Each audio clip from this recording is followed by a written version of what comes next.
in the global supply chain, it's very important to be globally connected.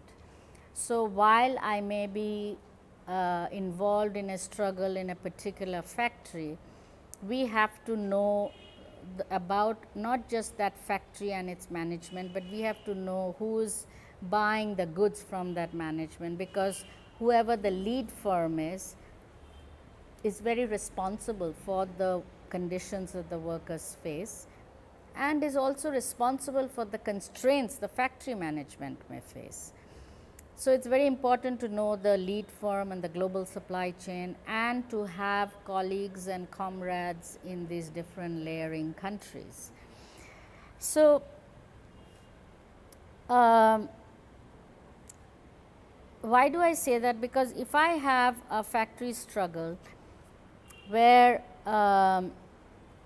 just to give an example, a few years back, I work in a pretty violent area, industrial hub, and what I am going to say now hasn't happened in recent times, because that struggle put an end to it. And this was a factory where workers who had unionized were caught at the gate.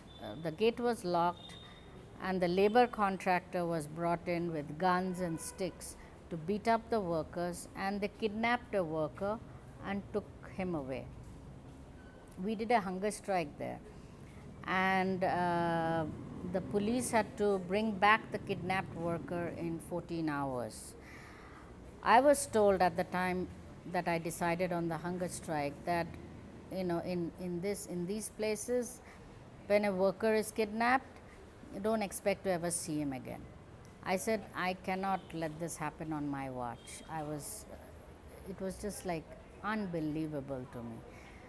Anyway, I am told that that rarely happens, that we actually got the police. So, the police was in collusion with the labor contractor in breaking the union.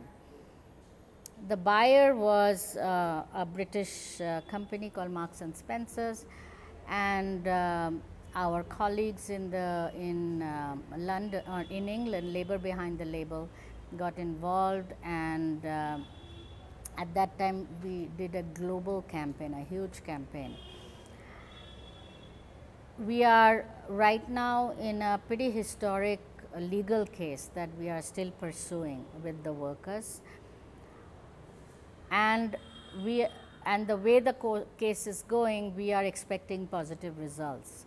But none of this would have happened for sure if we hadn't done the global connections, because what got the Labor Department to really move was the global connections and so-called bad reputation.